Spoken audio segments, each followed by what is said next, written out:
नमस्कार दोस्तों, वॉक पे चर्चा में आप सबका स्वागत।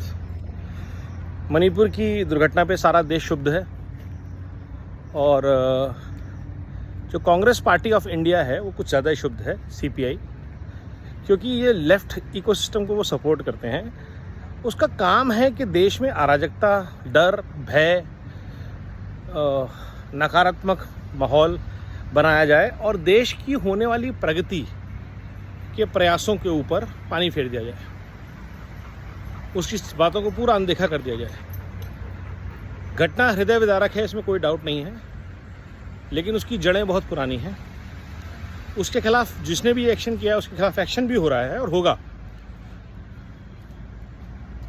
लेकिन उसकी वजह से पार्लियामेंट को रोक देना, कोई ना कोई एपिसोड बना के कभी किसान कभी कुछ, पार्लियामेंट नहीं चलने देना। क्यों? क्योंकि पार्लियामेंट में जो बिल पास होते हैं उससे 150 करोड़ भारतवासियों का भला होता है। ऐसी योजनाएं बनती हैं, वो इम्प्लीमेंट होती हैं, पैसा सही जगह लगता है। और नॉर्थ ईस्ट में किस तरह से पैसा बर्बाद हो रहा था, किसकी जेब में जा रहा था, ये अब सबको दिखना शुरू हो गया है। वो ड्रग माफिया, वो मिलिटेंट्स जिनकी अनलिमिटेड सप्लाई थी, जब उन पर नक्के कसे गए हैं, नॉर्थ ईस्ट का प्रोग्रेस धमी से किया जा रहा है, तो ये पूरा इकोसिस्टम पुनः डिस्टर्ब है। जैसा कि कश्मीर में हुआ था तो वहाँ पे कठुआ हो गया था, यहाँ पे ये एपिसोड 2 महीने बाद वीडियो निकाला गया। क्यों?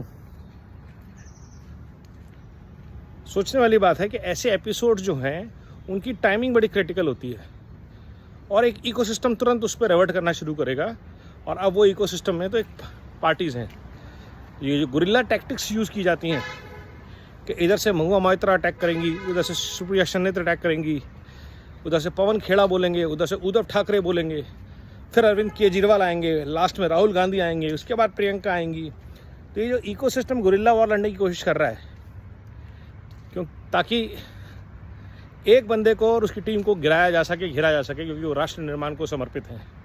ये बहुत ही घटिया सोच है और भारत इसको रोज़ देख रहा है, मॉनिटर कर रहा है। ऐसा नहीं है कि सब कुछ ठीक हो गया है, और लेकिन ऐसा भी नहीं है कि सब कुछ बर्बाद हो गया है। 9 साल में इतनी बढ़िया चीज़ें हुई हैं, इतने लेवल पे ट्रांसफॉर्मेशन आया है कि अब तो ग्लोबल बॉडीज़ ये कहने लग गई हैं कि 130 मिलियन 13 करोड़ लोगों को गरीबी रेखा से ऊपर उठा दिया है पिछले 5 साल में। और जिन्होंने गरीबी हटाने का नारा 1971 में दिया था, वो 40-50 साल में नहीं कर पाए ऐसा कुछ। क्यों नहीं कर पाए? क्योंकि सोच में लूट, झूठ और फूट थी। और ये जो इकोसिस्टम है, ये अभी भी भारत को डर के माहौल में, अविश्वास के माहौल में, बंटवारे के माहौल में, डिवाइड रूल की फिलॉसफी पे चलाना चाहता है। मुसलमान खतरे में हैं, क्रिश्चियन खतरे में हैं, ट्राइबल खतरे में हैं, नॉर्थ ईस्ट खतरे में है, कश्मीर खतरे में है, साउथ इंडियन खतरे में है, यूनियन ऑफ स्टेट है। भारत एक देश नहीं है। मिलजुल के समस्याओं का समाधान नहीं करना, सब अपना अपना देखो। सबके बारे में एक ही पार्टी सोचेगी, वो कांग्रेस। क्यों भाई? ठेका लिया था, सॉरी ठेका तो इनको मिला था अंग्रेज़ों से, बट जैसे ही भारत की जनता ने भारत के लिए नेतृत्व चुना, इनको मिर्ची लगी हुई तब से 2014 से, और ये मिर्ची बढ़ती रहेगी, 2024 में भी और बढ़ेगी।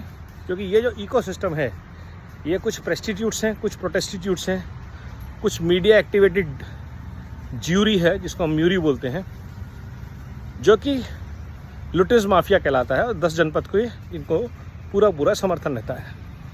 केरोसिन की कट्टी लेके राहुल जी निकले ही हुए हैं, और भारत को यूनियन ऑफ ऑर्गन वो बोल ही चुके हैं। तो ऑर्गन्स को जब तक वो अलग अलग करके नहीं कर लेंगे तो उनका डॉक्टरेट की डिग्री नहीं बनेगी। और ये प्रयास उन्होंने 19 में भी किया। चौकीदार चोर है और ना जाने क्या क्या। अब ममता बनर्जी भी उनके साथ हैं, तो अरविंद केजरीवाल भी उनके साथ हैं। तो आप सोच लीजिए किस लेवल तक ये लोग अराजकता फैलाने की कुवत रखते हैं। अगर टीएमसी के लोग गोवा जाके अराजकता फैलाने की कोशिश कर सकते हैं, तो टीएमसी के गुंडे और ये जो इकोसिस्टम है क्या करेंगे आने वाले चुनावों में। लेकिन घबराना नहीं है हमें, घबराना आपने बिल्कुल नहीं है, क्योंकि जितने ये इंडिया वाले तैयार हैं उससे ज़्यादा तैयारी भारत की है सही दिशा और सही दशा में देश को लगातार लेके जाने की। Mission build back better Bharat रुकने वाला तो है नहीं, मोदी जी रुकने वाले नहीं हैं, उनके साथ जो टीम काम कर रही है वो रुकने वाले नहीं हैं। आपको जितने रोड़े राड़ने हैं, जितनी आपने ग्लोबल लेवल पे जाके भारत की भज्ज पिटवानी है वो पिटवा लीजिए।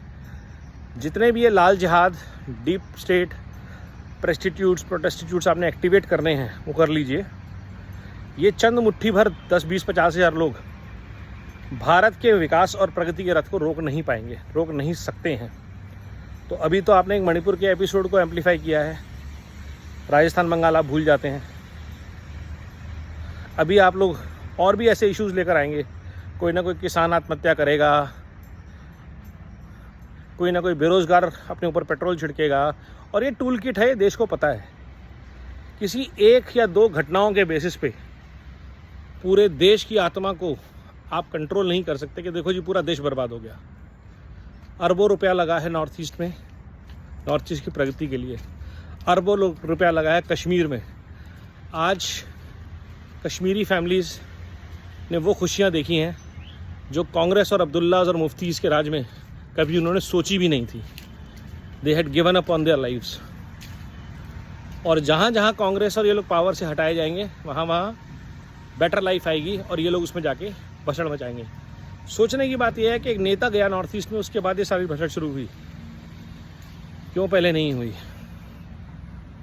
बहुत सारी बातें हैं, बहुत सारे सवाल हैं, लेकिन इनसे एंगेज नहीं करना है। भारत को कार्य करना है, काम करना है, कर्मयोगी हैं हम लोग। चैलेंजेस आएंगे, लॉ एंड ऑर्डर की प्रॉब्लम आएगी, उसको टैकल किया जाएगा, उसके लिए पूरी स्टेट मशीनरी है। यूपी आपके सामने एग्जांपल है। लॉलेसनेस से absolute adherence to the law. आप निकल के दिखाइए यूपी में कोई बदतमीजी कीजिए, 2 घंटे लगेंगे। चाहे आपकी गाड़ी किसी को ठोके, चाहे आप किसी से गाली गलौज करें, बदतमीज़ करें। ये है सिचुएशन यूपी के ट्रांसफॉर्मेशन की, और यही ट्रांसफॉर्मेशन अभी देश में आने वाली है। Wait and watch. 24 से लेकर 29 तक भारत के उदय का एक नया पड़ाव, एक नई यात्रा शुरू होगी। वंदे भारत, भारत माता की जय।